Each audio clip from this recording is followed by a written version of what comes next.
جیسا ہم نے کرام ریڈیو کویت کی اردو نشریات بہت سارے پیاری باتیں، پیاری پیاری سی باتیں، پیارے پیارے سے لفظوں کے ساتھ کچھ ایسی باتیں جو آپ کی سماعتوں میں رز کھول دیں گی۔ جی ہاں سامعین کرام، اس بات کا وعدہ میں کرتا ہوں، اور الحمدللہ رب العالمین، اس پروردگار کا بڑا احسان، صفات علی محمد زبیر ایک بار پھر ہمارے ساتھ موجود ہے، وہی پیاری سی باتیں کرنے کے لیے جو آپ سننا چاہتے ہیں۔ اور میرے ساتھ آج رات 9 بجے تک ہوں گے برکت خان اور ندا مرزا۔ سامعین کرام، کچھ باتیں ایسی ہوتی ہیں جو لفظوں میں کہی جاتی ہیں، اور لفظ بھی ایسے میٹھے اور خوشبودار ہوتے ہیں کہ یقیناً آپ کو یقیناً پسند آتے ہوں گے۔ اور آج لفظوں پہ ہی بات ہونے والی ہے، تو سب سے پہلے مولانا صفات علی محمد زبیر کا ایک دفعہ پھر استقبال کرتے ہیں، اور السلام علیکم ورحمۃ اللہ وبرکاتہ۔ وعلیکم السلام ورحمۃ اللہ وبرکاتہ۔ اللہ تعالیٰ آپ کو سلامت رکھے، ہمارے تمام سامعین کو اللہ تعالیٰ خیر و عافیت سے رکھے، سلامت رکھے، اور ہم سب کی مرادیں پوری فرمائے، اللہم آمین، اللہم آمین۔ مولانا صاحب، سب سے پہلے وہی مشکل سے سوال کر لوں میں، اس کے بعد ہم اپنے موضوع کی طرف آتے ہیں۔ جی جی کہ یہ سفر 2 مہینے کا 28 جی جی فروری سے لے کر 30 اپریل تک کا کیسا گزرا؟ کیا ہم محبت کے اس سفر میں کامیاب ہوئے؟ کیا ہم نے وہ سب کچھ کیا جو ہمیں کرنا چاہیے تھا؟ عبداللہ بھائی، اگر ہم غور کریں تو ایک مومن کی جو زندگی ہوتی ہے نا، وہ خوشی اور غم کے بیچ ہوتی ہے۔ سبحان اللہ۔ ایسا نہیں ہے کہ ہماری زندگی میں ہمیشہ خوشی ہی رہے گی، غم نہیں آئے گا، پریشانی نہیں آئے گی، نہیں، گو سراپا کیف و عشرت ہے سراب زندگی، سراب زندگی، اشک بھی رکھتا ہے دامن میں صحاب زندگی۔ واہ واہ واہ تو واہ۔ حقیقت میں زندگی کا یہ نظام ہے کہ یہاں پر خوشی ہے تو غم بھی ہے، اللہ اکبر، لطف ہے تو پریشانی بھی ہے، اور ہمیشہ ہر وقت ہر زمانے میں ایسا ہی رہا ہے۔ اسی لیے اللہ کے نبی صلی اللہ علیہ وسلم نے مومن کی شان بیان کی، عجبا لامر المؤمن ان امرہ کلہ لہ خیر ان اصابتہ سراء شکر فکان خیر اللہ وان اصابتہ ضراء صبر فکان خیر اللہ، کہ مومن کا معاملہ کیا ہی بہتر ہے کہ ہر معاملے میں اس کے لیے اچھا ہوتا ہے۔ اللہ اگر خوشی ملے تو اللہ کا شکر ادا کرتا ہے، اللہ اور اس میں اس کے لیے بہتری ہوتی ہے، اور غم لاحق ہو تو صبر کرتا ہے، اور اس میں اس کے لیے بہتری ہوتی ہے۔ اور یاد رکھیں عبداللہ بھائی، جب مسائل آتے ہیں نا، حالات خراب ہوتے ہیں، تو ایسا نہیں ہے کہ یہ حالات ہمیشہ کے لیے خراب رہیں گے، نہیں، بلکہ تاریکی ہے تو رات کی جو تاریکی ہے وہ ختم ہوتی ہے اور صبح کا اجالا آتا ہی ہے۔ بے شک بے شک، ان مع العسر یسرا، تنگی کے ساتھ آسانی۔ الحمدللہ ہم لوگوں نے یہ جو حالات فیس کیے، الحمدللہ ان حالات سے نکلیں، اور الحمدللہ ابھی حالات ٹھیک ہیں، اور اللہ تعالیٰ سے ہم دعا کرتے ہیں کہ اللہ تعالیٰ اس طرح کے حالات سے ہمیں بچائے اور سارے انسانوں کی حفاظت فرمائے۔ اللہم آمین۔ وہ لفظوں کی بات کر رہے ہیں مولانا صاحب، تو شروع کرتے ہیں اپنا موضوع جی، کہ لفظوں کا زخم کیا چیز ہوتی ہے؟ عبداللہ بھائی، اللہ تعالیٰ نے زبان جو ایک انسان کو دیا ہے نا، زبان کے ذریعہ ایک انسان اچھی باتیں کرتا ہے تو بہت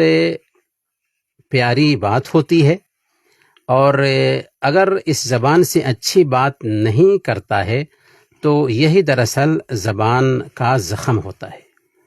ایک انسان کو چاہیے کہ اللہ تعالیٰ نے اگر اس کو زبان دی ہے تو زبان سے اچھی بات کرے، پیاری بات کرے، پیاری بات کرے۔ زبان انسان کے باطن کا آئینہ دار ہوتا ہے۔ سبحان اللہ۔ اگر انسان کا دل صاف ہو، ستھرا ہو، تو اس کی زبان پر بھی اچھی باتیں آئیں گی، میٹھی باتیں آئیں گی، اور اگر اس انسان کا دل صاف نہ ہو، اس انسان کا دل ستھرا نہ ہو، دل گندا ہے، تو زبان بھی زہریلی ہوگی، زبان پر بھی اچھی باتیں نہیں آئیں گی۔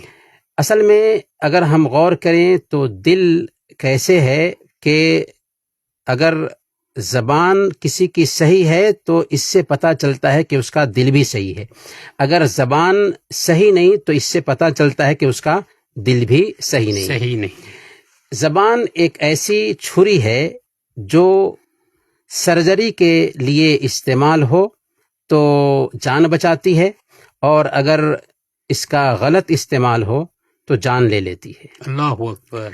زبان کیا ہے کہ آپ سوچیں کہ ایک گلاس صاف ستھرے پانی میں اگر ہلکی سی سیاہی ڈال دیں تو اس صاف ستھرے پانی کو گندا کر دیتا ہے۔ صرف وہ ہلکا سا نقطہ، ہلکی سی سیاہی پورے صاف ستھرے پانی کو گندا کر دیتی ہے۔ بالکل ویسے ہی اگر ایک بات، ایک لفظ، ایک جملہ جو ہم نے 1 گھنٹے کی گفتگو میں کہی ہے، اگر اچھا نہیں ہے، غلط ہے، تو 1 گھنٹے کی گفتگو کو وہ تنزیہ جملہ داغدار کر دیتا ہے اور ہمیشہ ہمیش کے لیے وہی بات یاد رہتی ہے، 1 گھنٹے کی گفتگو یاد نہیں رہتی۔ اللہ اکبر۔ زبان جو ہے نا عبداللہ بھائی، تیر یا بندوق کے جیسے ہے کہ ہم چھوڑ دیتے ہیں لیکن دوبارہ اسے واپس نہیں کر سکتے۔ اسی لیے ہم معذرت کرنا چاہیں تو صرف معذرت کریں گے، زخم ایسا لگتا ہے کہ پھر اس کا مندمل ہونا بہت مشکل ہے۔ بے شک۔ اسی لیے لوگ کہتے ہیں نا کہ تلوار کا جو زخم ہے وہ مندمل ہو جاتا ہے، لیکن زبان کا زخم مندمل نہیں ہوتا۔ تو اس سے پتہ یہ چلتا ہے کہ زبان کی بہت زیادہ اہمیت ہے، اس کا صحیح استعمال ہونا چاہیے۔ آج چونکہ ہم سوشل میڈیا کے زمانے میں جی رہے ہیں تو یہاں تو ہوتا یہ ہے کہ ہم کوئی بات بول دیتے ہیں، بلکہ کوئی بات لکھ دیتے ہیں اور ہم سو جاتے ہیں۔ لیکن ہوتا یہ ہے کہ سوشل میڈیا پر ہماری وہ بات زندہ ہوتی ہے۔ اگر بات اچھی تھی تو اس کا ہمیں فائدہ مل رہا ہوتا ہے، بات اگر بری تھی تو اس کا ہمیں نقصان پہنچ رہا ہوتا ہے۔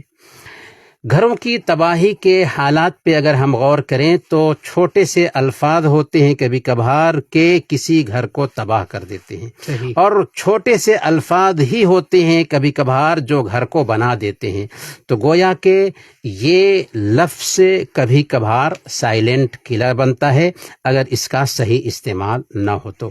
اسی لیے زخموں سے چبھا ہوا اگر کوئی لفظ ہے تو اس سے ایک انسان کو بچنا چاہیے اور زبان کا صحیح استعمال کرنا چاہیے۔ اسی لیے امام ابو حاتم رحمۃ اللہ علیہ بہت پتے کی بات کرتے ہیں، لکھتے ہیں کہ انما جعل لہ اذنان وفم واحد، انسان کو 2 کان دیا گیا ہے اور 1 منہ دیا گیا ہے۔ اللہ اکبر۔ کیوں؟ لیسمع اکثر مما یقول، تاکہ بندہ سنے زیادہ اور بولے کم۔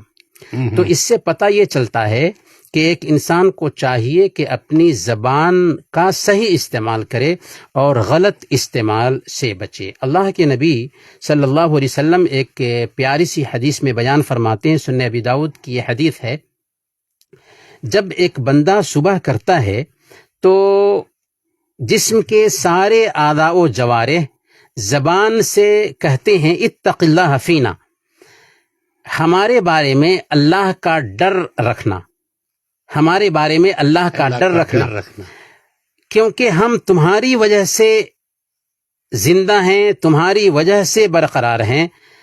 اگر تو ٹھیک رہی تو ہم سب ٹھیک رہیں گے، اور اگر تو خراب ہو گئی تو ہم سب خراب ہو جائیں گے۔ گویا کہ زبان کی یہ آفت ہے جو ایک انسان کو خراب کرتی ہے۔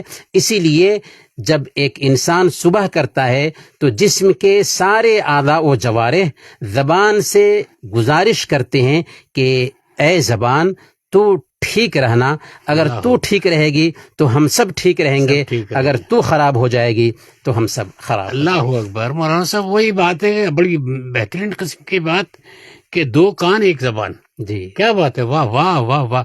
اچھا یہ تو آخرت میں بھی تباہی کا سبب بنتی ہے؟ جی ہاں عبداللہ بھائی، اگر ہم غور کریں تو زبان سے صرف بولنا کافی نہیں ہوتا، بلکہ اس کا وبال بھی ہمیں بھگتنا ہے۔ اسی لیے اللہ کے نبی صلی اللہ علیہ وسلم ایک روز حضرت معاذ بن جبل رضی اللہ تعالی عنہ کو سمجھاتے ہوئے کہہ رہے تھے، اور زبان کو نکال کر کے اسے اپنے ہاتھ میں پکڑ کر کے کہا کہ اس کے بارے میں اللہ کا ڈر دل میں بسانا، اس کے بارے میں اللہ کا ڈر دل میں بسانا۔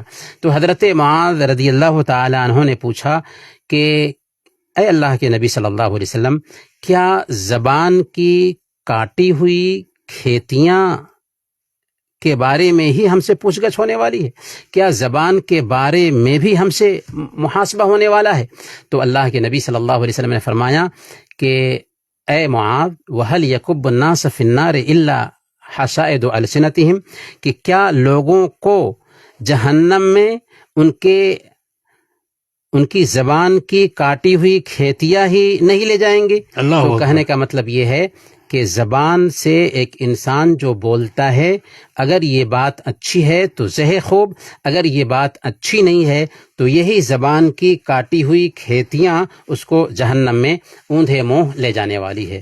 اسی لیے اللہ کے نبی صلی اللہ علیہ وسلم نے صحیح بخاری کی روایت ہے، بیان فرمایا، من یضمن لی ما بین لحییہ وما بین رجلیہ اضمن لہ الجنہ، جو آدمی اس بات کی گارنٹی دے کہ وہ اپنی زبان کی حفاظت کر لے گا اور اپنی شرمگاہ کی حفاظت کر لے گا تو میں اسے جنت کی گارنٹی دیتا ہوں۔ سبحان تو اللہ، گویا کہ سبحان اللہ۔ زبان کی حفاظت دراصل اس بات کی گارنٹی ہے کہ اللہ تعالی ہمیں جنت میں داخل کرے گا، اور زبان کی غلط باتیں اس بات کی گارنٹی ہیں کہ ہم اسی وجہ سے جہنم کے اعلی کار بن سکتے ہیں۔ لہذا زبان کو لگام دینا چاہیے۔ اور وہ فضول گفتگی اور بیجا بولنے کے نقصانات پہ بھی غور کریں۔ عبداللہ بھائی، اگر ہم غور کریں تو زبان اس لیے نہیں ہے کہ بیکار کی باتیں کرتے رہیں، بلکہ زبان اس لیے ہے تاکہ اچھی باتیں کریں۔ اسی لیے سنن ترمذی کی روایت ہے، اللہ کے نبی صلی اللہ علیہ وسلم بیان فرماتے ہیں، من حسن اسلام المرء ترکہ ما لا یعنی، ایک آدمی کے اچھے اسلام کی پہچان یہ ہے کہ وہ لایانی کام کو چھوڑ دے، بیکار چیز کو چھوڑ دے۔ اور سنن ترمذی کی روایت ہے، اللہ کے نبی صلی اللہ علیہ وسلم بیان فرماتے ہیں، لا تکثروا الکلام بغیر ذکر اللہ، اللہ کے ذکر سے خالی بیکار کی گفتگو مت کرو، فإن کثرۃ الکلام بغیر ذکر اللہ قسوۃ للقلب، کیونکہ اللہ کے ذکر سے خالی جو گفتگو ہوتی ہے اللہ وہ دراصل دل کو تنگ کرنے والی ہوتی ہے۔ اسی لیے ایک انسان کو چاہیے کہ اگر وہ بیکار بکواس کر رہا ہے تو اس وقت یہ سوچے کہ یہ جو باتیں ہیں ایسا نہیں ہے کہ ہوا میں جا رہی ہیں، بلکہ ان باتوں کو نوٹ کیا جا رہا ہے۔ ما یلفظ من قول الا لدیہ رقیب عتید، کہ ایک انسان جو کچھ بھی بولتا ہے اس کے پاس حاضر باش فرشتہ ہوتا ہے جو اس کی بات کو نوٹ کر رہا ہوتا ہے۔ اسی لیے بعد اللہ والے نے کہا کہ لو کنتم تشترون الکاغذ للحفظہ لسکتتم عن کثیر من الکلام، کہ اگر تم حفظہ کے لیے یعنی دائیں بائیں کندھے پر بیٹھے فرشتوں کے لیے کاغذ خرید رہے ہوتے تو بہت ساری گفتگو کرنے سے رک جاتے۔ مطلب کیا ہوا؟ مطلب یہ ہوا کہ ایک انسان یہ سوچے کہ میں جو کچھ بھی بول رہا ہوں اس کو نوٹ کیا جا رہا ہے، اور کل قیامت کے دن ان باتوں کو، ان حرکتوں کو ہمارے سامنے پلے کر دیا جائے گا۔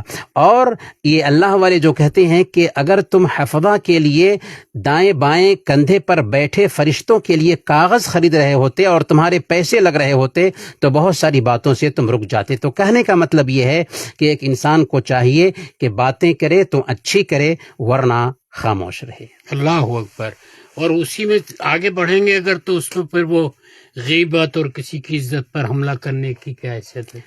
عبداللہ بھائی، زبان کی آفتوں میں سے یہ بہت بڑی آفت ہے کہ ایک انسان دوسرے کے پیٹھ پیچھے اس کے عیب کو بیان کرے۔ صحیح ہو گیا۔ اور غیبت یہی ہے کہ ہمارے اندر کوئی عیب پایا جاتا ہے تو اس عیب کو ہمارے سامنے بیان کرنے کی بجائے کسی دوسرے کے سامنے بیان کرے، تو یہ غیبت ہے۔ اور اللہ کے نبی صلی اللہ علیہ وسلم نے سخت وعید بیان فرمائی ہے غیبت کی، بلکہ اس سے پہلے اللہ رب العالمین نے سخت وعید بیان فرمائی۔ سورہ الحجرات میں اللہ تعالیٰ نے فرمایا، أَيُحِبُّ أَحَدُكُمْ أَن يَأْكُلَ لَحْمَ أَخِيهِ مَيْتًا فَكَرِهْتُمُوهُ، کیا تم میں سے ایک آدمی یہ پسند کرے گا کہ اپنے مردہ بھائی کا گوشت کھائے؟ اللہ تم تو اسے ناپسند کرو گے۔ ظاہر سی بات ہے کہ ایک انسان کے سامنے اس کا مردہ بھائی وفات پا جائے اور وہ اس کی بوٹی نوچ نوچ کر کھا رہا ہو تو ظاہر سی بات ہے کہ اس کا ضمیر گوارا نہیں کرے گا کہ کیسے اپنے مردہ بھائی کی بوٹی نوچ نوچ کر کھا رہا ہے۔ تو اللہ تعالیٰ نے اس کے ذریعہ دراصل یہ احساس دلایا کہ جیسے تم اپنے سگے بھائی کی بوٹی نوچ نوچ کر کھانا پسند نہیں کرتے جب وہ تمہارے سامنے وفات پا چکا ہو، تو ویسے ہی اگر تم اپنے بھائی کے اس عیب کو جو اس کے اندر پایا جاتا ہے کسی مجلس میں بیان کرتے ہو، کسی دوسرے کے سامنے بیان کرتے ہو، تو یہ ایسے ہی ہے جیسے تم اپنے مردہ بھائی کی بوٹی نوچ نوچ کر کھا رہے ہو۔ اور اس کو اللہ کے نبی صلی اللہ علیہ وسلم نے اپنے عمل کے ذریعہ بتایا ہے کہ واقعی ایک انسان اگر کسی کی غیبت کرتا ہے تو اپنے مردہ بھائی کی بوٹی نوچ نوچ کر کھا رہا ہوتا ہے۔ صحیح۔ علامہ البانی نے السلسلہ الصحیحہ میں یہ روایت نقل کی ہے کہ ایک مرتبہ حضرت ابو بکر اور حضرت عمر صحابہ کرام کے ساتھ ایک سفر میں تھے اور اس سفر میں اللہ کے نبی صلی اللہ علیہ وسلم بھی تھے۔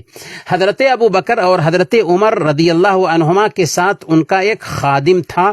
تو ایک جگہ پر قافلہ رکتا ہے اور حضرت ابو بکر اور حضرت عمر رضی اللہ عنہما اپنے خادم سے کہتے ہیں کہ تم کھانا بنا کر رکھنا، ہم لوگ سو رہے ہیں۔ چونکہ سفر میں تھے، تھکاوٹ تھی، دونوں سو گئے، خادم کو بھی آنکھ لگ گئی، خادم بھی سو گیا۔ جب دونوں جاگتے ہیں تو دیکھتے ہیں کہ خادم سو رہا ہے۔ کہا کہ دیکھو نا کیسے ایسے سو رہا ہے جیسے ایک آدمی آرام سے اپنے گھر میں سوتا ہے۔ اور پھر جگایا اور بھیجا اللہ کے نبی صلی اللہ علیہ وسلم کے پاس کہ جاؤ اللہ کے نبی صلی اللہ علیہ وسلم سے سالن مانگ کر لانا۔ تو اللہ کے نبی صلی اللہ علیہ وسلم کے پاس خادم جاتا ہے اور ابو بکر اور عمر رضی اللہ عنہما کا سلام عرض کرتا ہے اور کہتا ہے کہ اللہ کے نبی صلی اللہ علیہ وسلم آپ سے سالن مانگ رہے ہیں۔ چنانچہ اللہ کے نبی صلی اللہ علیہ وسلم نے جب ان کی بات سنی تو کہا کہ جاؤ ابو بکر اور عمر سے کہہ دینا کہ انہوں نے تو کھانا کھا لیا ہے۔ خادم جاتا ہے اور اللہ کے نبی صلی اللہ علیہ وسلم کا پیغام پہنچاتا ہے کہ اللہ کے نبی صلی اللہ علیہ وسلم نے کہا ہے کہ آپ دونوں نے کھانا کھا لیا۔ وہ دونوں کے دونوں پریشان اللہ کے نبی صلی اللہ علیہ وسلم کے پاس آئے اور عرض کیا کہ یا رسول اللہ، ابھی ہماری آنکھ کھل رہی ہے، ہم سو گئے تھے اور ہمارا خادم بھی سو گیا تھا، کھانا نہیں بنا پائے، ہم نے کھانا کہاں کھایا؟ اللہ کے نبی صلی اللہ علیہ وسلم نے کہا کہ تم نے اپنے خادم کا جو گوشت کھایا ہے کیا اس سے پیٹ نہیں بھرا؟ اللہ کی قسم ابھی میں تم دونوں کے منہ میں اس کی بوٹی دیکھ رہا ہوں۔ اللہ کی قسم میں ابھی تم دونوں کے منہ میں اس کی بوٹی دیکھ رہا ہوں۔ حضرت ابوبکر اور حضرت عمر رضی اللہ عنہما نے کہا کہ یا رسول اللہ، میرے لیے میرے گناہوں کی معافی کی دعا کیجیے۔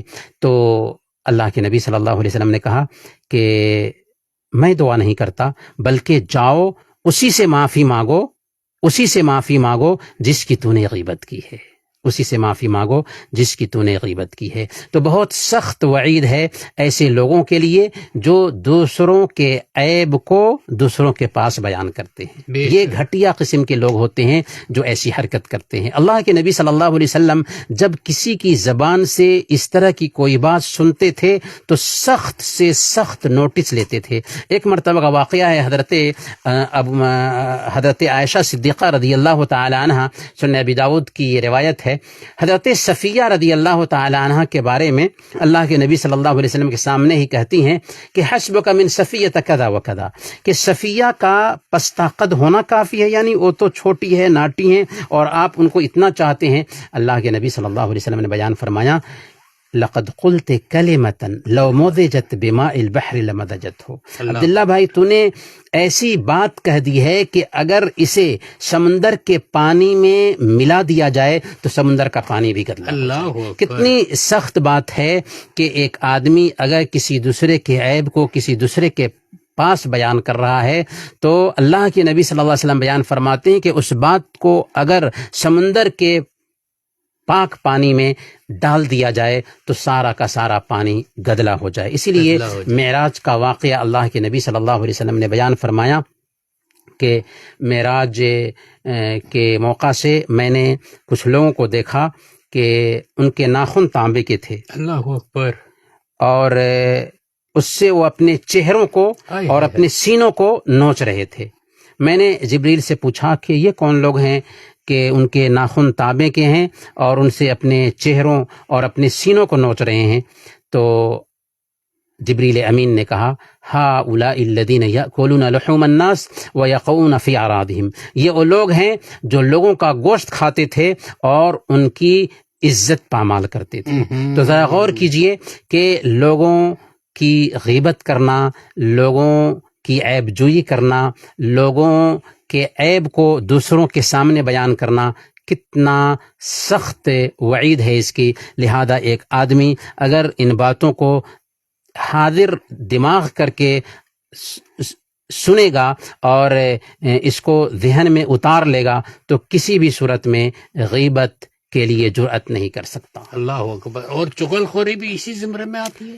ہاں، چغلی کیا ہے کہ ایک آدمی کسی کی بات سن لے اور کسی کے کان میں ڈال دے. صحیح. یہ چغلی ہے. اور اس کی وجہ سے کیا ہوتا ہے کہ تعلقات ختم ہوتے ہیں. چھوٹی چھوٹی بات ہوتی ہے لیکن اسی کی وجہ سے بات بری ہو جاتی ہے. اسی لیے اللہ کے نبی صلی اللہ علیہ وسلم نے بیان فرمایا لا يدخل الجنت نمام، کہ چغل خور جنت میں داخل نہیں ہوگا. کتنی سخت بات ہے کہ چغل خور جنت میں داخل نہیں ہوگا.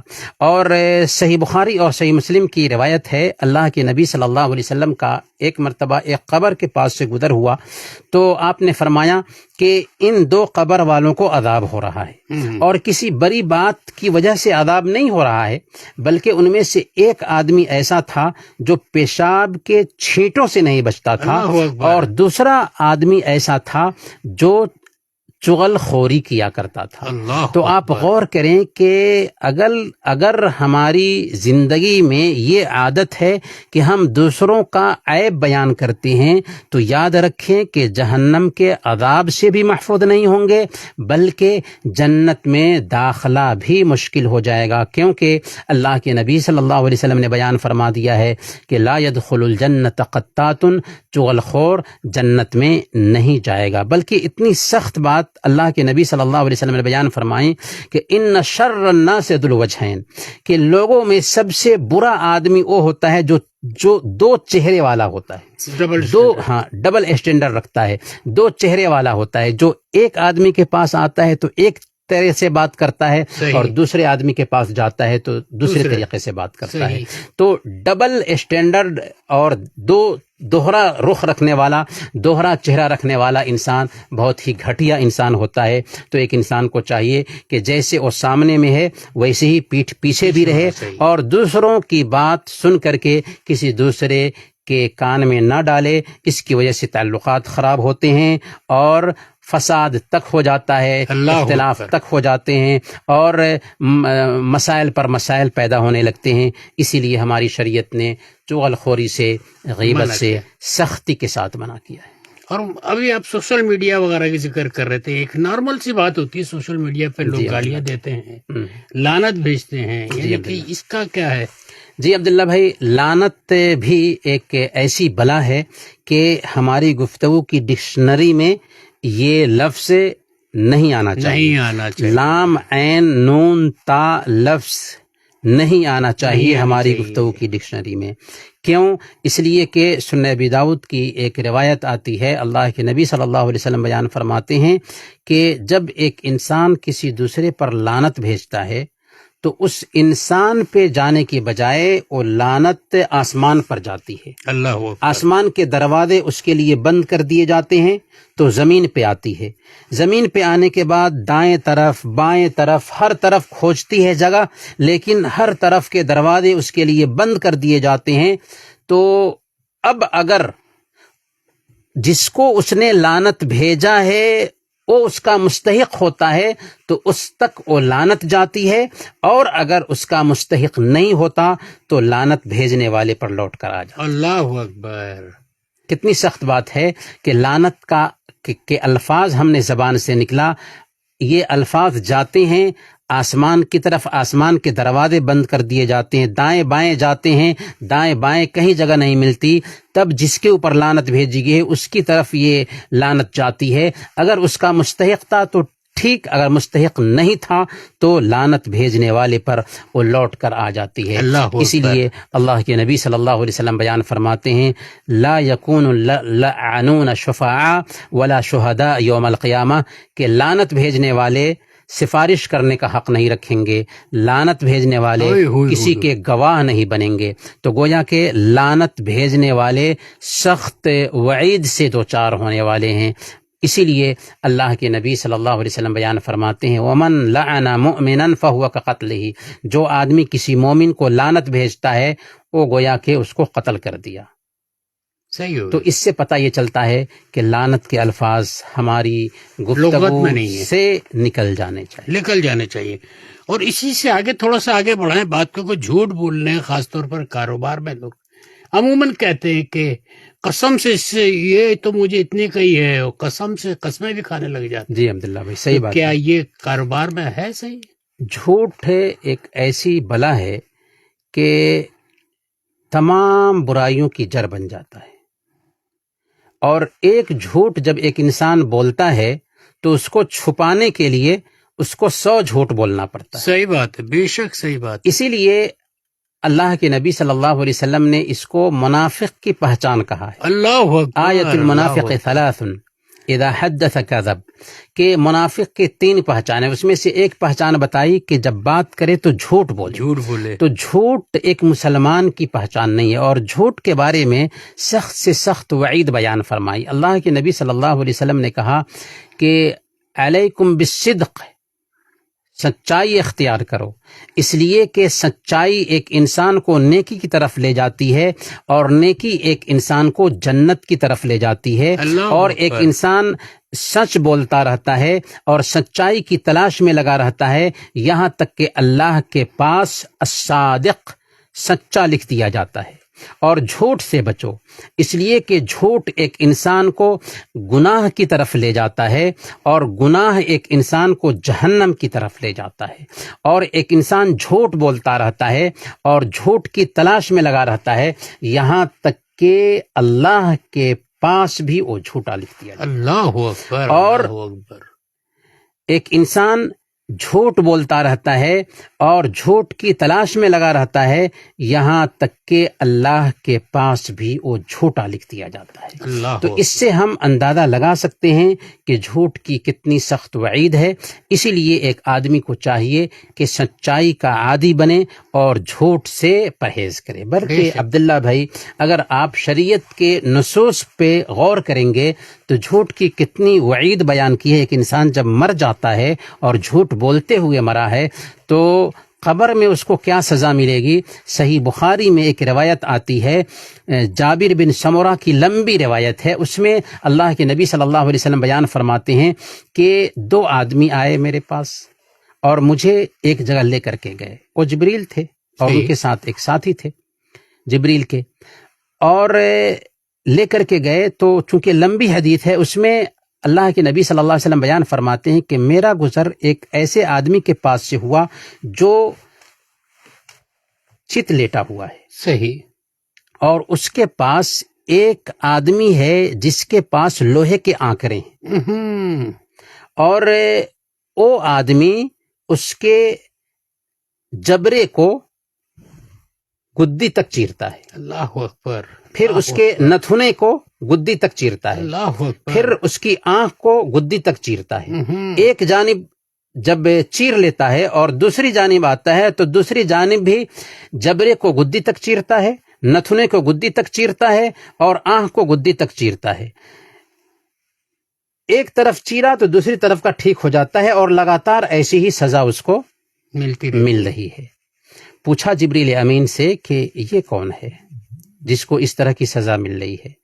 تو جبریل امین نے کہا کہ یہ وہ آدمی ہے جو صبح نکلتا تھا، جھوٹی بات کہتا تھا، یہاں تک کہ پوری دنیا میں یہ بات پھیل جاتی تھی۔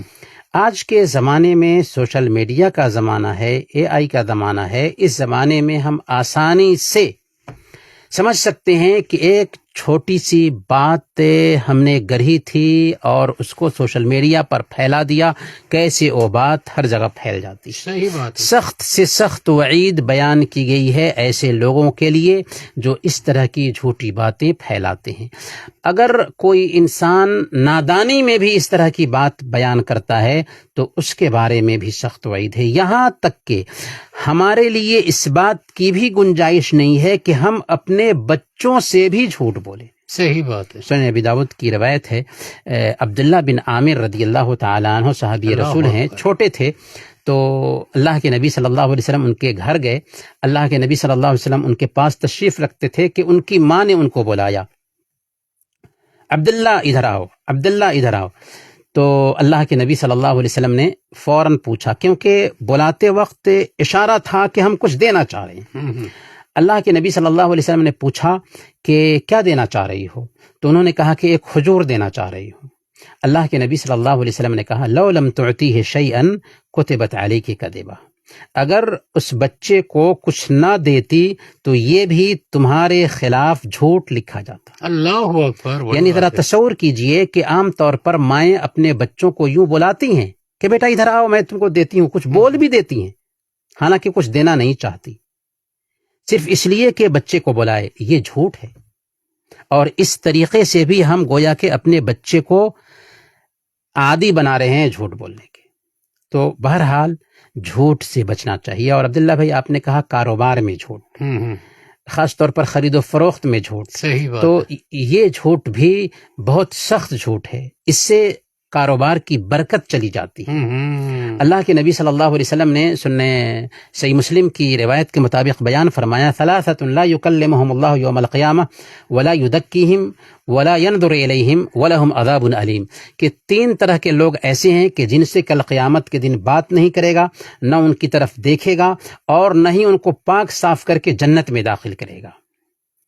المسبل والمنان والمنفق سلعتہ بالحلف الکاذب، اپنے کپڑے کو ٹخنے سے نیچے سہلا کر کے چلنے والا، احسان جتلانے والا اور جھوٹی قسم کے ذریعہ اپنا سامان بیچنے والا. اللہ اکبر. تو جھوٹی قسم کھا کر، مثال کے طور پر میں نے یہ سامان خریدا 2 دینار میں، ہم بولتے ہیں کہ یہ خریدا ہے 4 دینار، حالانکہ اگر 2 ہی دینار میں خریدا ہے اور ہم اس سے 2 دینار لے رہے ہیں تو کوئی حرج کی بات کوئی نہیں. حرج کی بات نہیں ہے. 3 دینار لے رہے ہیں کوئی حرج کی بات نہیں. لیکن جھوٹ بول کر کے اگر ہم سامان بیچتے ہیں تو اس کی وجہ سے سامان کی برکت چلی جاتی ہے.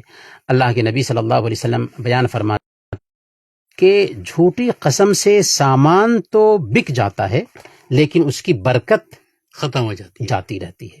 تو اسی لیے ہمیں جھوٹی قسم سے بہرحال بچنا چاہیے. اچھا، اسی میں جھوٹ کے اندر ایک چھوٹا سا سوال میرے ذہن میں آیا کہ لوگ اکثر و بیشتر کہا کرتے ہیں کہ وہ تھوڑا بہت جھوٹ چلتا ہے جو اگر جس بات سے شر پھیلنے کا اندیشہ ہو. ہاں، یہ سوال بہت اچھا ہے. جھوٹ میں 3 جگہوں پر جھوٹ کی اجازت دی گئی ہے کہ شوہر بیوی کے بیچ اگر تعلق خراب ہونے کا ڈر لگ رہا ہے، ٹھیک ہو گیا، جنگ میں، یا 2 بھائیوں کے بیچ صلح کرانے کے لیے. یہ 3 ایسی جگہیں ہیں کہ وہاں پر جھوٹ کی گنجائش رکھی گئی ہے. اور مقصد کیا ہے؟ مقصد جھوٹ نہیں ہے، لیکن اصل میں شر کا اندیشہ ہو اور 2 بھائیوں کے بیچ تعلق خراب ہو گیا ہوا ہے، دونوں کے تعلق کو بنانا چاہتے ہیں، تو اس لیے جھوٹ کی گنجائش ہے. اور جھوٹ بھی کیسے؟ جیسے مثال کے طور پر آپ اور ہم میں کسی طرح کی انبنی ہے تو دوسرا آدمی ہمارے بارے میں آپ سے بیان کرے کہ صفات صاحب آپ کے بارے میں اچھی رائے رکھتے ہیں، اور پھر آپ کے پاس جا کر کے ہمارے بارے میں ویسے ہی بیان کرے. صحیح کہ اور آپ کے بارے میں بھی میرے پاس آ کر کے ویسے ہی بیان کرے کہ عبداللہ بھائی صفات صاحب آپ کے بارے میں اچھی رائے رکھتے ہیں. تو حالانکہ اچھی رائے نہیں رکھتے لیکن پھر بھی بیان کر رہے ہیں تاکہ تعلقات اچھے بن جائیں. تو یہ جھوٹ جو ہے نا اس حد تک جائز ہے. صحیح ہو گیا. اچھا، افواہیں پھیلانے والوں پر آ جاتے ہیں. جی عبداللہ بھائی، افواہ کیا ہے کہ کسی بھی طرح کی بات بنا کر کے اس کو پھیلا دے حالانکہ اس کی کوئی حقیقت نہ ہو اور لوگوں میں وہ بات پھیل جائے. یہ نہایت ہی گھٹیا عادت ہے، صحیح، کیونکہ ہمیں حکم یہ دیا گیا ہے کہ کوئی بھی بات جب تک کہ اس کی تحقیق نہ ہو اسے دوسروں سے نقل نہ کریں۔ صحیح مسلم کی روایت ہے، اللہ کے نبی صلی اللہ علیہ وسلم بیان فرماتے ہیں کفا بالمرء کذبا ان یحدث بکل ما سمع، ایک آدمی کے جھوٹا ہونے کے لیے صرف یہ کافی ہے کہ جو کچھ بھی وہ سنتا ہے اسے بیان کرنے لگ جائے۔ اور سنن ابی داؤد کی ایک روایت ہے، اللہ کے نبی صلی اللہ علیہ وسلم بیان فرماتے ہیں بئس مطیۃ الرجل زعم، کہ ایک آدمی کی بہت ہی بدترین سواری یہ ہے کہ لوگوں نے کہا، لوگ کہہ رہے ہیں۔ عام طور پر ایسے ہی ہوتا ہے نا، عام طور پہ یہی ہوتا ہے، کہ ہم نے سنا ہے، لوگ کہہ رہے تھے، لوگ کہہ نہیں، رہے تھے، اگر ہم نے سنا ہے، لوگ کہہ رہے تھے، یہ بات اگر اسی انداز میں آپ بیان کر رہے ہیں، اللہ کے نبی صلی اللہ علیہ وسلم نے کہا کہ ایک انسان کی سب سے بدترین سواری یہ ہے کہ ایک آدمی یہ کہے کہ لوگ کہہ رہے تھے، لوگ کہہ رہے تھے نہیں، بلکہ اگر تحقیق ہے اس چیز کی تب آپ اس سے شیئر کریں، صحیح کہہ اگر رہے، تحقیق بالکل نہیں ہے صحیح، تو اسے شیئر کرنے سے لوگ کہہ رہے تھے، حضرت یوسف علیہ السلام کو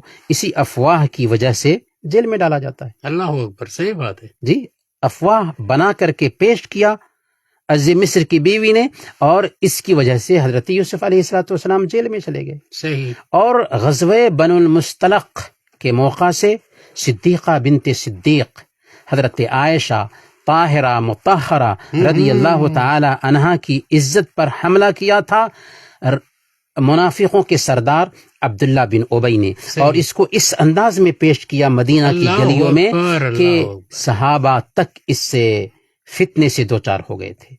حالانکہ اللہ رب العالمین نے 1 مہینے کے بعد حضرت عائشہ صدیقہ رضی اللہ تعالی عنہا کی پاک دامنی قرآن کریم میں اتارا، اور قیامت کے دن تک اس پاک دامنی پر مشتمل آیتیں تلاوت کی جاتی رہیں گی، جھوٹوں پہ لعنت بھیجی جاتی رہے گی، اور حضرت عائشہ صدیقہ رضی اللہ تعالی عنہا کی اس کے ذریعہ بلندی اور اونچی ہو اور اونچی ہو جائے گی، جی۔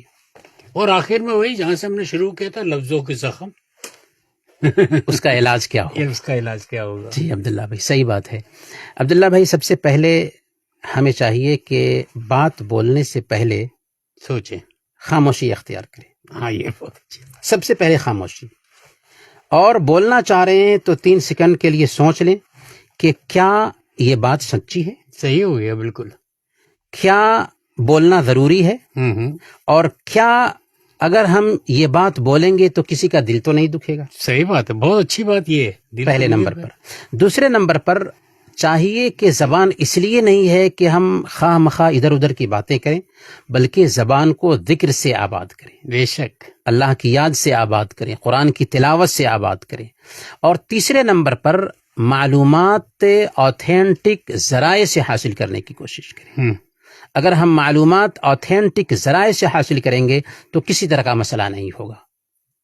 اور چوتھے نمبر پر خیر کو پھیلانے کی کوشش کریں اور شر کو دبانے کی کوشش کریں، کیونکہ خیر کو پھیلائیں گے تو الحمدللہ اس کی وجہ سے دنیا میں خیر پھیلے۔ ماشاء اللہ، سبحان اللہ۔ ہمارا وقت ختم ہو گیا، ورنہ بھی ہمارے پاس بہت ساری باتیں اور بھی باقی تھے، مگر آئندہ جمعے کو اس وعدے کے ساتھ جا رہے ہیں کہ پھر واپس آئیں گے روشنی کے اسی سفر میں۔ اجازت دیجیے، اللہ حافظ۔